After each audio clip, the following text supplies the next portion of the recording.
Okay, let's start with who's in the room. So how many of you are from the teaching stream? Okay, fair enough. From the research stream? Okay, staff? Graduate students? One graduate. Okay, great. How many of you have submitted before a research ethics protocol?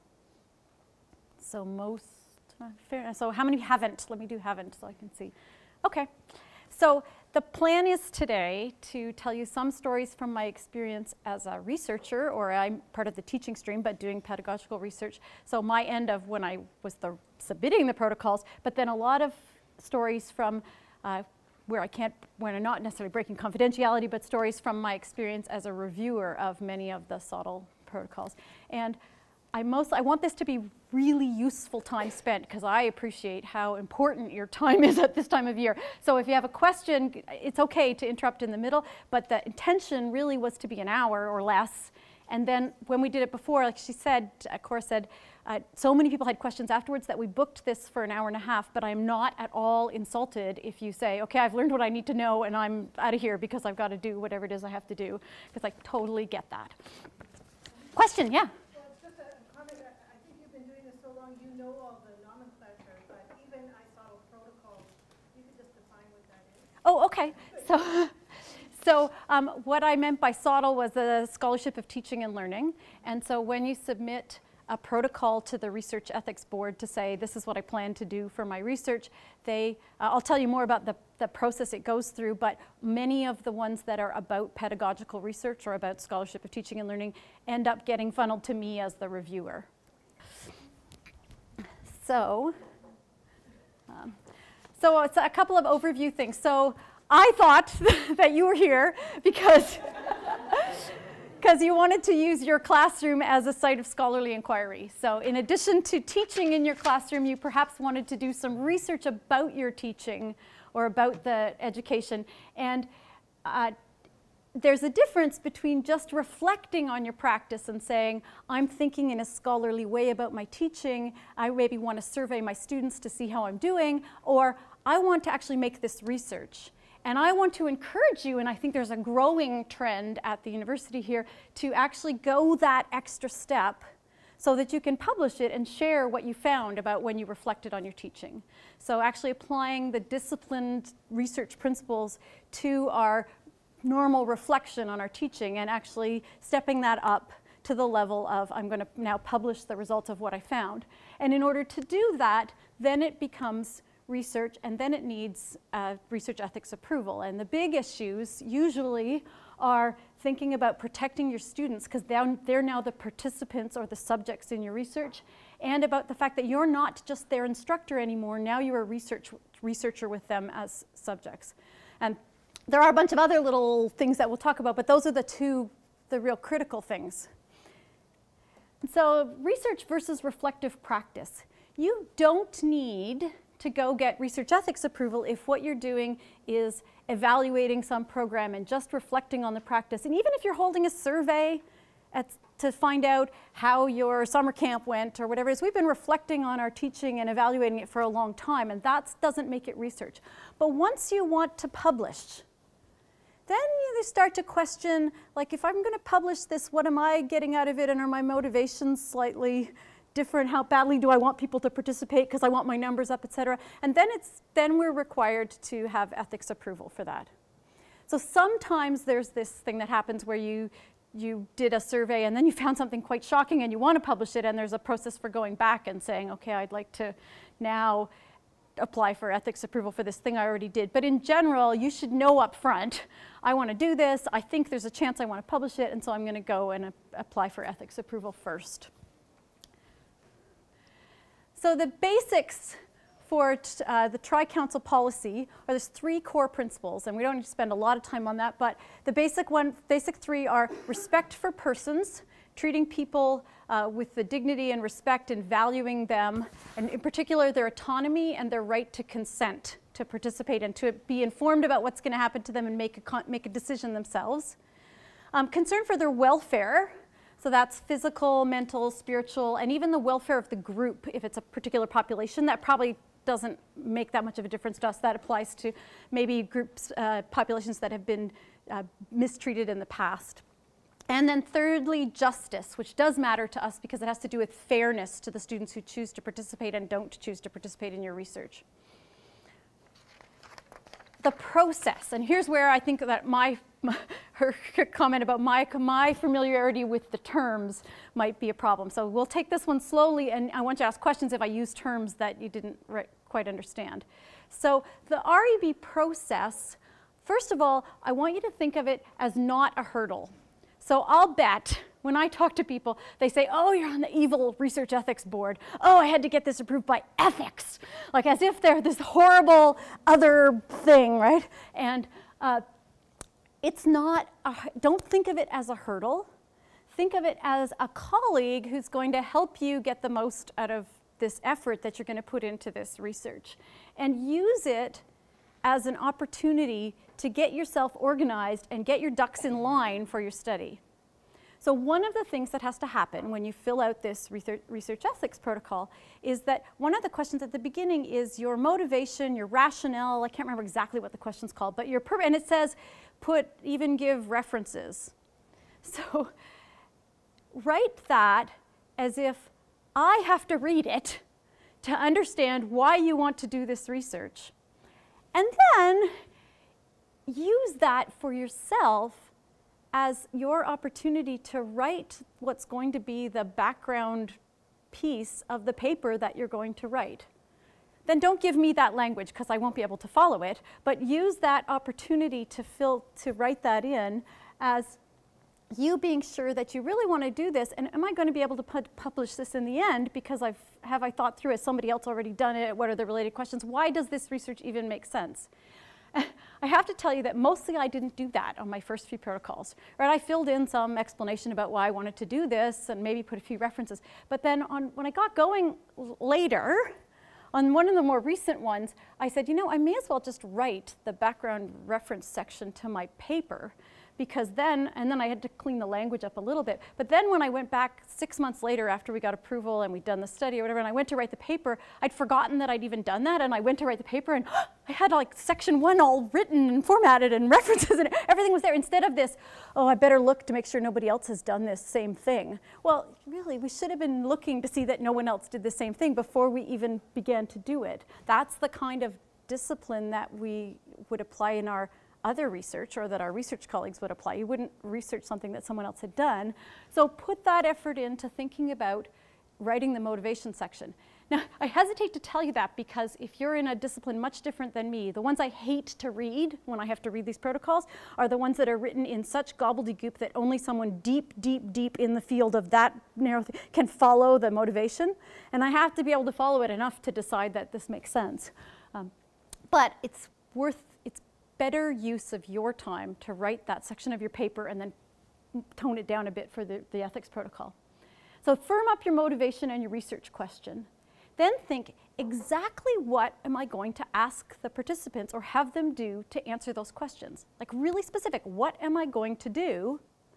And what is the right thing? What do I want to know? What do I want to ask them? It even says on the form, how are you going to analyze the data? Not very many people get that far. Maybe Allison does. But most people just say, yeah, I'm going to do this survey and then I'm going to analyze it. Or I'm going to stick it in SPSS and I'm going to analyze it. Well, that's, I don't think, what they meant. But I don't want to know what statistical tests you're going to run on your data. But you actually kind of do want to know. Because one of the principles was about the welfare of the participants. And one of the things that we're supposed to look for when we read them is about wasting people's time. And we shouldn't be surveying people and wasting their time and using up their goodwill towards U of T researchers, collecting stuff that we're actually never going to analyze, or when we do analyze it, we're going to realize it's useless. So think through, what am I going to, when I have this data, what am I going to do with it anyway? What is it going to tell me? What am I found a little bit, and that goes in your protocol to say, this is what I'm going to do. Then the research is easy once you got the protocol part done. So after you've figured out what you want to do, why you want to do it, and what you want to do, then think about the ethics. Is that a fair thing to do? And we'll talk about the things to think through. Is that the right thing to do? But don't start first. The worst possible thing is to start first with the consent letter and try to write the the consent letter with the legalese that you think I want to read. Right? I'm not actually interested in how much you can sound like a lawyer in your consent letter. I'm interested in the principles of things. And one of the things that I think is quite different, having now submitted research ethics protocols myself to Guelph, Waterloo, Mac, I think. No, in the end I punted on the Mac one. Their board was so horrifically confusing. Alberta, Calgary.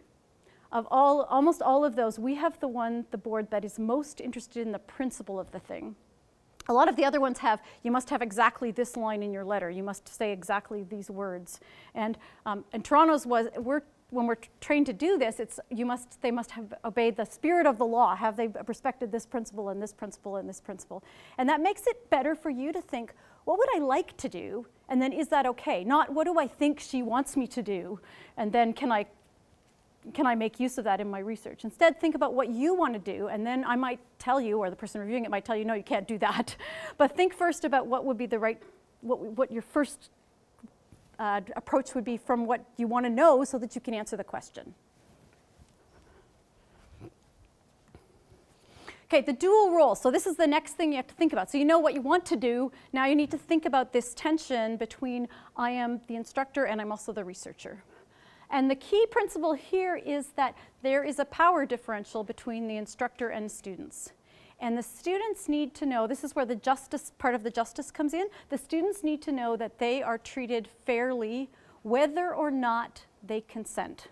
So they need the freedom from the first principle to make a decision, make a choice to participate or not, and it needs to be fair.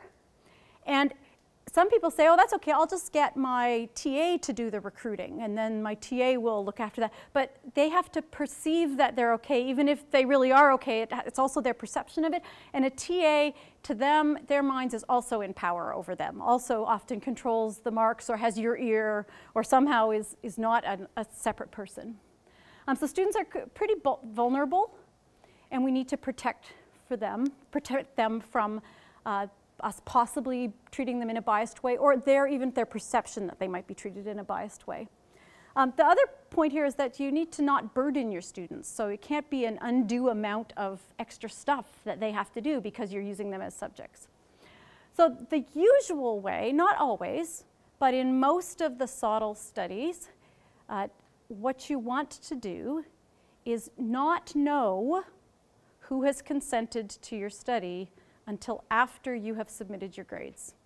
It doesn't always work because it's hard to not know who's in a focus group, but you can hold the focus group after, or someone else can hold the focus group. Wherever possible, as the instructor, you don't want to be able to know who's participating and who's not participating until after you have no power over them. And they need to know that you won't know who's participating so that they feel comfortable saying no.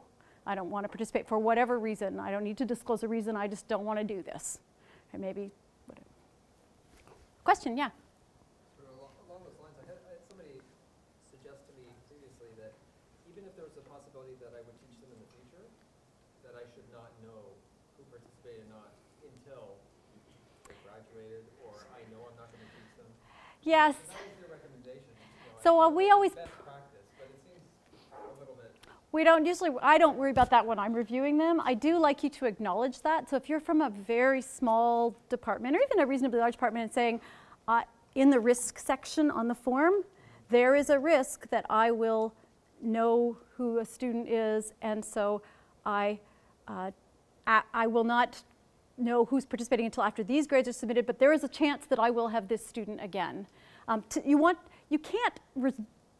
Usually in a research study, you can't take away all the risk.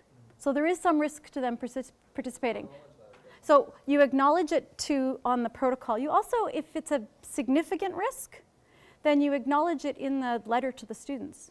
You say, I won't know who you are, whether or not you agreed to participate, but then after your grades are submitted, I will know, and there is a risk that I will be your professor again, and they can make an informed decision about whether they're willing to do that or not.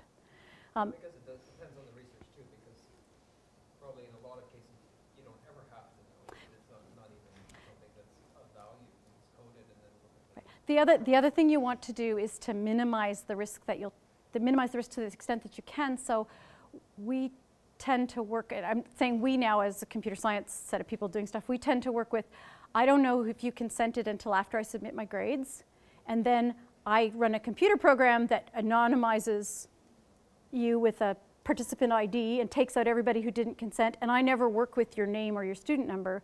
I might, the residual risk now is that I might recognize your pattern of grades.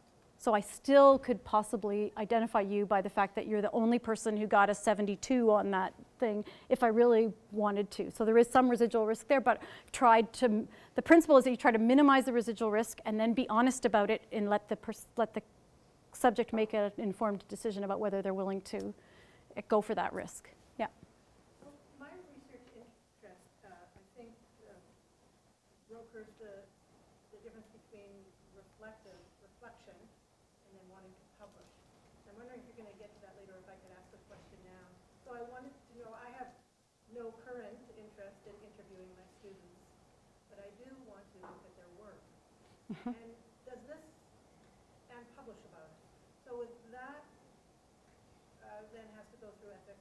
I would submit it to ethics and say as part of it that I may plan to publish it. So you want the students' permission to use their work or to look at their work, and that's their property. But you're being very clear that it's not an interview. All I'm asking for is the opportunity to look at to use your work to possibly make comments about it collectively. So it does, if you are doing some reflection on student work and you want to publish it, You should. quoting from students, then it is required to go through this ethics protocol? Yes. Okay. And so then students should have something in advance of the course, right? At the start of the course. They should have something. At some point, you need to contact them before you take their work and analyze it. It could be afterwards. It could be the course is over, I have your work submitted, I'm writing you, but you're going to get a better response probably if you still can reach them. And so if we were sort of Johnny-come-lately at this and just realized, wow, there's something in this and we should write about it, and you can contact some, but the others have graduated, is there a protocol for that? There is a principle about using identifiable data that is after you can no longer contact people, and so you want to use it for a secondary purpose. So there's a whole thing I can talk about it afterwards, and I don't have it memorized, but on the TCPS in the guidelines, there's a section about using data collected for one purpose for a secondary research purpose, and there's about 5 principles that you have to argue in your protocol that you meet those 5 things. One of them is that it would be unreasonable or impossible to contact the subjects at this point. And so you're asking, can we have ethics approval to use this? And here's why I have criteria for using it for another purpose. Because now you're saying, I collected it to market for this purpose, and now I want to use it for this other purpose in research. And there's lots of data that we want to do that with, actually. Yeah? One's not interested in using student work to understand you need that for, but if one were interested in soliciting student opinions and perceptions, and one solicited them always on an anonymous basis, what's the status of that data? So if it were collected anonymous in the first place and you already have it anonymously, it was never, I'm not sure about after the fact. I think it's fine after the fact, although I would want you to talk to Dean.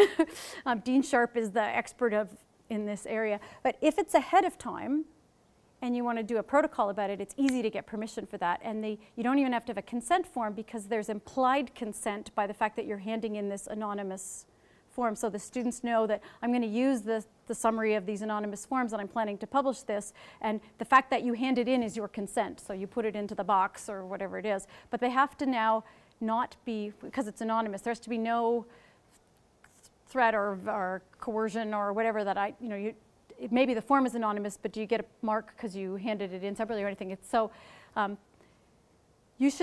think you should still go to research ethics, but it's a pretty easy, straightforward process. So you don't have to have, that's another thing, is you don't always have to have a consent letter.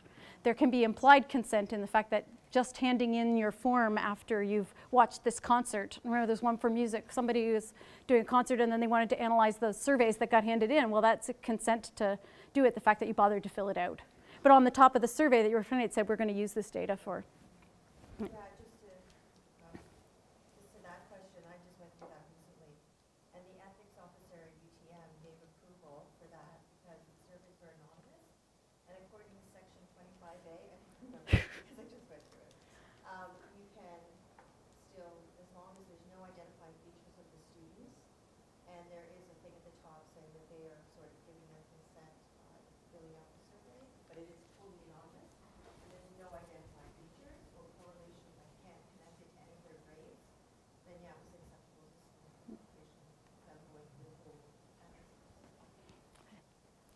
Oh, another question before. I'll ask Yeah. a question about the role of instructor and researcher.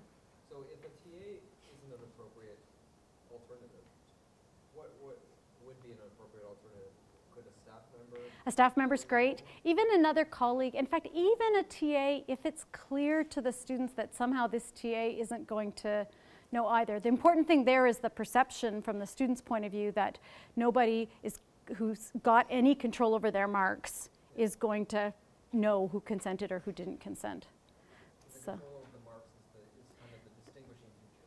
Yeah, because that's what the students really care about, right? That's the way they're vulnerable. That's what you hold. That's the power you hold over them, is that you control their marks. Okay, I want to talk a little bit about recruiting. That can be a stumbling block for this. So if you don't do it right, then you just get nobody wanting to participate in your study. So the students have to, somehow you have to get them a request to participate. They have to actually read it, listen to it. Then they have to want to do it. And sometimes they want to do it just because you say, this is my research, I'm really hoping you'll do it, I'm excited about what we're going to learn, etc. One of the principles in research ethics is that your subjects should have an opportunity, if they want it, to see the results. And so sometimes you can say to the students, after I'm done, I'm going to publish this, or I just did a study or I just did the recruitment for a study with a colleague in Calgary. He's the instructor, so I came actually and did the recruiting in his classroom. And a number of the students wanted to email me to say, will you just put me on the list so that next September, when you write the paper, I would like you to send me a copy of the paper you write. And I was excited that these first-year students were excited enough about the subject that they wanted to delve their way through a paper. The students have to have time to participate, so you need to think a little bit about how much time is this going to cost them, and that's something you need to be clear about in your information. Whatever you give them, is that's something we look for when we read the protocols. Have you laid out how much time you expect this filling out this survey or doing this interview is going to take? And then they have to, you somehow have to get them the survey or the activity or the whatever it is that they're going to do. Ultimately, the students have to be free to choose to participate or not participate. And then you're interested in, you really want your N high, right? You're interested, well, not always, maybe if it's a small thing, but you usually want more subjects. So you're trying to get more people to participate, but you have to be careful that you, in your double role, that you don't, kind of convince yourself that this is okay when really it's not okay, which is why you have somebody else read it. One of the things that we use sometimes is to get people to participate is compensation or incentives. So, well, the first thing, let me talk about the first thing first, which is introducing the study. I think it goes a long way, even if you introduce the study and tell the students before you leave the room, or if you're talking to them, to say about how important it is, how excited you are about it, how you want to know this thing, and that this is what you're going to do. Because a lot of times they'll participate because they like you, and they just want to help you out on this, and they feel your excitement for the result of it. But then you got to leave and let them have question and answer with somebody else who can say, okay, here's the risks, here's what's involved. You'll often have incentives. So mostly I want to talk about the three kinds of incentives that I see in studies for SOTL stuff. So sometimes there's incentives where there's money. If you only need a small group, we're actually going to pay you to participate. That works. You need to be careful that you can pick between people. If more people come along, then you've got money to pay for. There's guidelines, U of T guidelines on how much to pay. It depends on the type of person you're recruiting. So for a student, the typical range is somewhere between $10 and $20 an hour of how much their time it's going to take them to do this thing. If you are paying lawyers to come and be part of your study, because it's not actually on your students, but you're doing that, then you might be looking at paying them $200 for their interview that's only going to take 15 minutes or a half an hour. You have to pay what the market will bear for that kind of person. You can't pay too much for that particular set of people, or it's coercion. Like they're going to agree even if they really don't think it's a good idea and in their interest. That's one of the principles. And you can't pay so little that they say, I don't want to do that. So another thing people do is draws. Your name will be entered into a draw. Basically, that usually doesn't work. Those people would have done it just out of the goodness of their heart. And the third thing that we see is there's going to be some kind of course credit for participating. That one you have to be careful with, because you need to, in the interest of fairness, I think you need to, and I'm pretty sure it's a full principle, this is what I look for when I read them, you need to offer that same course credit for an equivalent task that will take the same amount of time and be about the same amount of burden, but is not included in the research for anyone who wants it. So this works really well, actually, though, in a lot of our research, which is, I have this survey, you can do the survey, you hand it in by such and such a date, and you get 1% or whatever the percentage is on it, and I won't know whether your data is in the study or not in the study. So you do the survey, you can put crap on it if you want, but you hand it in, it's worth the mark, or it's part of the course evaluation, the part that I don't even need research ethics approval for. I'm doing a survey about what you thought about these new labs that we're running. And so all that data goes in. I can look at it as the researcher, because it's not research data, it's my course evaluation data, but I don't know what part of it is research data, who's in or out of the study. Then after my marks have long since been submitted, then my TA, my colleague, whatever, takes the list and matches up with the participant IDs, and we pull all the surveys for the people that aren't research data, and they're gone, and now you have your research data and you know who's consented. And everybody got compensated for their participation and had the option to participate, but it's not part of the research necessarily. Yeah. You just said you don't need ethical approval for that if you're using... If you're not going to publish, If you're not if you're just holding a survey about how your labs went, you don't need ethics approval. But if you're going to take it later and say, these ones are the consenters and these ones aren't, and I'm going to publish the results of what I found, or even, then you need to have the ethics approval and go through the choice of letting people participate or not participate. Other questions about that? Did I do that? So I gave you the guideline for money. For time, it's typically 1% to 2% for an hour.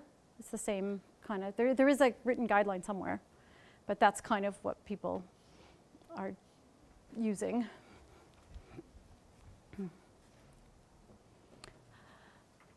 So we talked about additional activities like a survey. Sometimes it's data generated as a normal part of the course.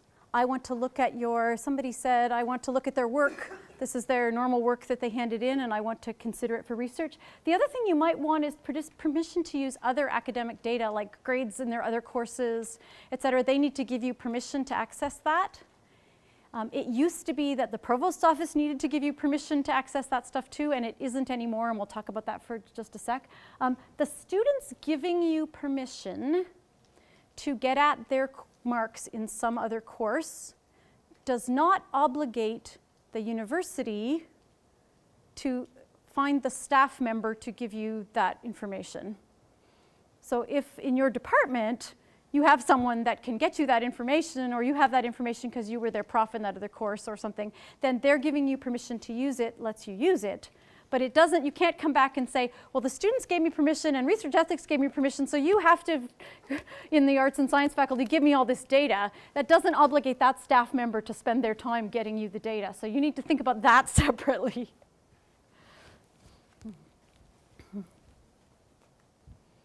Some other considerations. Timing to access data. So we talked about that before. You shouldn't be looking at the data while you still have any power over the subjects. Data security, the normal principle is double locked. So encrypted on a laptop with a password, in a locked cabinet in a locked office. That's for identifiable data. I had one of my protocols turned back because I hadn't said that my laptop would be encrypted or something, and forget exactly what it was, but I wrote back very nicely saying, in sections 5 point whatever, it says that this is true for identifiable data, but I don't have any identifiable data, so I think one lock is sufficient. Basically, when you submit a protocol, the reviewer writes back and says, you didn't meet this, this, or this, and you have the opportunity to write back and say, yes, I did. Like, I met this, or I'll change this now to meet this, but it's a conversation between the two of you to say, you know what's best, and you say, okay, how about I do it this way? Will that meet it? It's not like I say, okay, you have to change this, and you have to do it my way. So I had a conversation with my person, and they came back and said, oh, yeah, okay. Protection of the students' identities. So that I talked about a little bit aside. Even once I've passed submitting, even once your grades are submitted, if it's possible where you can, try to not work with identifiable data.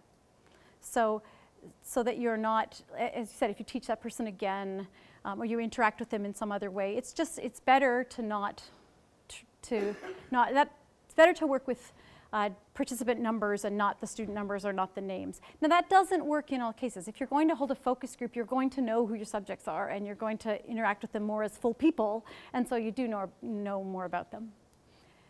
Withdrawal. A lot of protocols I read say, and the subjects will be able to withdraw at any time whenever they want, and people think that I want to read that. At the same time they say, I will fully have anonymized the data and thrown out the matching. And then I say, how are you going to get her data out when she contacts you and says, I want to withdraw, when you no longer know who she is in the file? So you just need to think that through. Don't say on the protocol what you think the reviewer wants to read. Say what you actually want to do. And if you plan to take the student numbers and the participant numbers and match them up and keep the file on some other computer so that you can actually pull people out if they want to withdraw, fine. Say that, and then say you can withdraw whenever until I've published the paper and then I'm not, can't retract, pull you out. Or you can say you can withdraw up until December 31st, and at that point I'm planning on shredding the original thing and then I won't be able to get you out. You figure out what you want to do and then say what you're going to do and then make the student consent letter match that so that the students know what you're going to do. And it's not, there's lots of acceptable things. Mostly where the research protocols come back to you is when they don't match. When you've said they can withdraw at any time and I will have absolutely anonymized data, and I think it's because people write what they think I want to read for all those different questions and they don't make sense together. Does that make sense to you? Okay. So the process. So what happens is you think about what you want to do, you go get the form off the research ethics website, you start filling it in, and at the end it has this matrix. It asks you all these questions. How are you going to recruit? What are your rationale? What about the subjects? What about the data, et cetera? And then at the end it asks you to evaluate it on this risk matrix. And on this dimension is the vulnerability of your subjects. And if they are healthy, normal students in your class, they're low. They're sort of healthy adults. If they are, can't even think it, some reason that they're particularly more vulnerable than most students, maybe they're medium. They're probably not full unless you have a really small population of U of T students. Along this dimension, the research risk, if it's activities that they would do in the normal course of a course, that's low. Even sort of extra activities, even filling out a survey or letting you look at their exam marks, that's still low research risk. The likelihood of them being hurt by that activity is really low. So almost everything is low, low, but occasionally it's low, medium, or low, medium the other direction. Even then, it's what's called delegated. And so delegated reviews get submitted by Monday at 4:30, and by Wednesday, usually, they are mailed to one reviewer. And many of yours will come to me, except that I'm almost finished my 3 years. But somebody like me, somebody who's not scary and mean and out to get you. So they go to one person on the Wednesday, and we have until the following Wednesday to read all of it, including all the appendices and the surveys and all the stuff that you put on the end, and fill out a form and write a little report on where we think it matches or where it falls apart. And we're not actually required to tell you how to fix it, just what's wrong with it, although I often say, this isn't quite, how about you do this instead? That would be acceptable. Because I can see it right there staring me in the face, and I know that when I'm submitting, I would just like them to tell me what options I have. But that, even if they suggest an option to you, that's not the only option. You are the expert about what will work. And so the person reviewing might say what you've initially proposed isn't acceptable, and you can say, okay, well, what if I did this instead? You know, you don't have to say, They aren't likely very often to give you a choice, like to say you have to do it this way. Sometimes they will. Sometimes I'll make a suggestion and say, what about if you did it like this instead? But you could also say, well, that won't work because of this in my discipline, or this, I think that would be a problem because of this, and I'd like to do this. And it goes back and forth a bit, although it often doesn't come back to the original reviewer. It comes back to somebody in the research ethics office who looks at it. I can tick on a little box that says, I want that one back because it's so specific to my expertise that I think I need to see it again. I do that if lots of stuff is missing. Like if there's whole chunks of it missing and I say, look, that person just has to redo this. I can't even understand the rationale, and I don't read Spanish, and all the permission forms and stuff were in Spanish and they didn't give me a translation, and so just have them redo it and send it back. But mostly I don't see them again after I make the comments on them. If they're, yeah? So I'm sure that just as there are sort of garbled applications, there's probably more and less eloquent reviewers. Not everyone is probably as generous as you, or clear. So maybe I'm not that clear on there.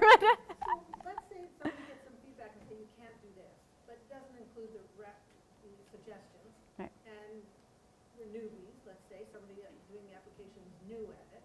Can they then make an appointment with the ethics folks like Dean and his team? I don't know, but I certainly think it couldn't hurt to ask them. Otherwise, it's a bit of a guessing game. Right? I think if you're genuine and you said, okay, I got this feedback back and I really don't know how to do it, can I make an appointment with you? I can't imagine that they would say no. I know on the principle they don't want everyone making an appointment before they submit, but if you're genuinely tried to submit something and got feedback that you really don't understand, I think there's room for a conversation. Yeah, I actually had a phone conversation with one of the reviewers because something came back and I had questions. Yeah. So I've never actually been asked to talk to someone about my own, but maybe it's the staff in the research ethics office that, was it an individual reviewer or was it? Yeah. Okay. So if your research falls on the ones that say full, which most of it won't, but if it did, then it goes to the full board. And what happens on the full board is there are 2 panels of about 12 to 15 people, I think, on each, and each of our panels meets every other month. So every 2 months, I get 8 protocols to read, or sometimes as many as 12, and it takes about 45 minutes to an hour to read each one, because they're the hard ones, that's why they're full, and they're sometimes 100 pages. And then you read them all and mark them all up, and then we have a meeting where one person presents what they think about that one, and then we go around the table saying, you missed this, or you missed this, or I also think this is a problem. And then Dean writes a very long report to each reviewer. And in the 3 years that I've done this, so that would be 18 meetings minus a few, because I missed a couple for personal reasons, I think I've seen 4 or 5 reviews go through full with no concerns. Maybe less than that. Almost always there's 1 or 2 things that they haven't got right, or the first time through, and then there's more back and forth.